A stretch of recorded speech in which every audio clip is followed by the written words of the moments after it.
But yeah, the last thing that popped up this week is previously there was rumors about Intuit buying out Mailchimp, popular email marketing company, and this week it basically got finalized, or they announced it or confirmed the acquisition. And I mean, Mailchimp's a great company. Honestly, they've been around for quite some time. I think close to 20 years. They had been bootstrapped for quite some time. I think they just recently took some investment, maybe a couple of years ago. Consistently, a great place to work.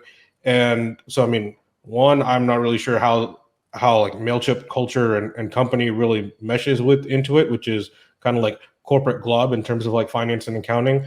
But I think Intuit and a lot of players are trying to expand outside of their core niche, and Mailchimp is a good target. You obviously get a big marketing base. What do you call you compile marketing information with your financial information from QuickBooks. It's a good, I would say, roundabout service. One thing on the side note is after this got posted, I went digging down Mailchimp's website, and they have a way to basically request like your personal information that they have about you, and then to like opt out of stuff or delete yourself from records and things along those lines. So I did like a data request from Mailchimp, and they send you a PDF or a zip file that has a bunch of folders in it, and I had something like 1,000 folders inside this zip file for every single mailing list I was a part of. And so it'll tell you inside each one of these folders is basically like one of Mailchimp's customers, like the person you subscribe to or whose mailing list you're on.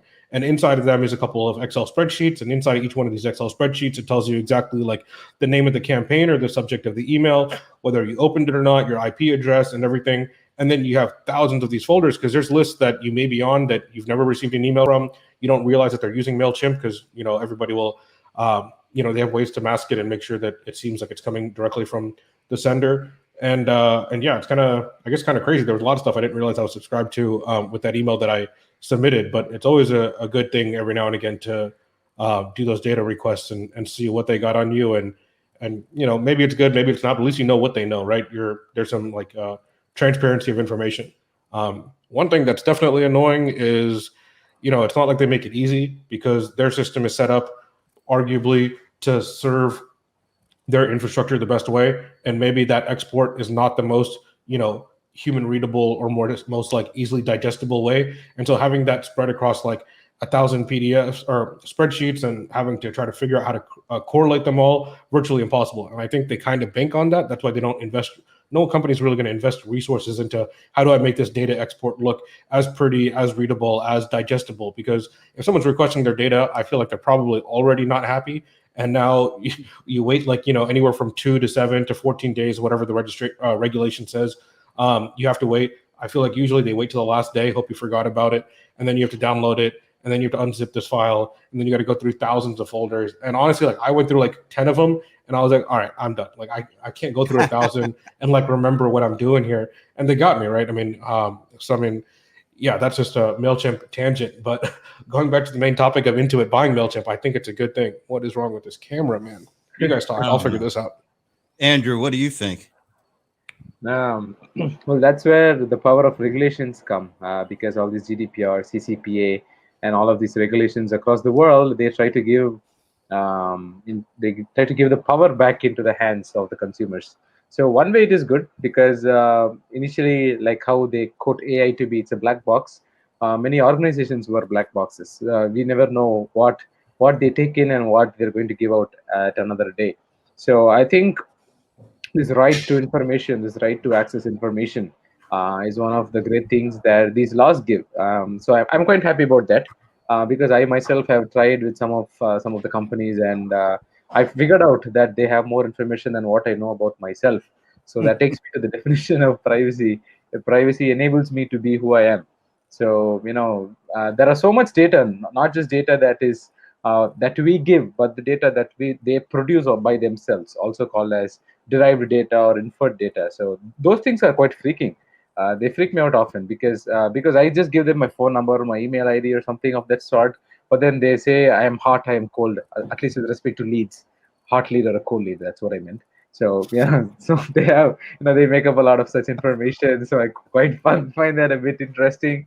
Yeah, so I think it's good to have these regulations in place. I just wanted to touch on. I brought this slide up.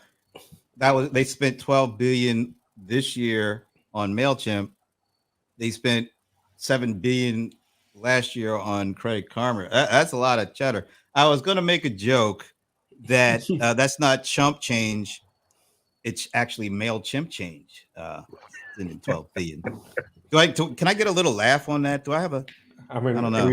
you holding that joke for like 4 days? The only other thing I'll say about this, I have no idea what the privacy ramifications is for this. Matter of fact, let me do this. Let me give myself a close up here. I don't know what the ramifications are for privacy, but Intuit has bought so many pieces. We just talked about Credit Karma. They bought Mint. They're already people, big, small businesses all over the place use them for QuickBooks.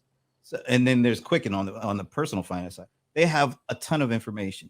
Now you got Mailchimp, so they got even more information. It'll be interesting to see, what they do with all that.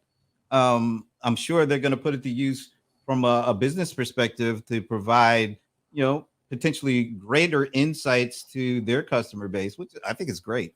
It's just about when you get all this data, when a company of any size, any company gets all this data, does it get tempting to do things that maybe they wouldn't have been tempted to do without having all that data?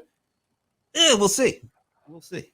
I don't know. I mean, I don't think Intuit's a company that just oozes trust by any means. Like this is like generally like it's basically like an evil corp. I wouldn't say anything that they do is really noble or good.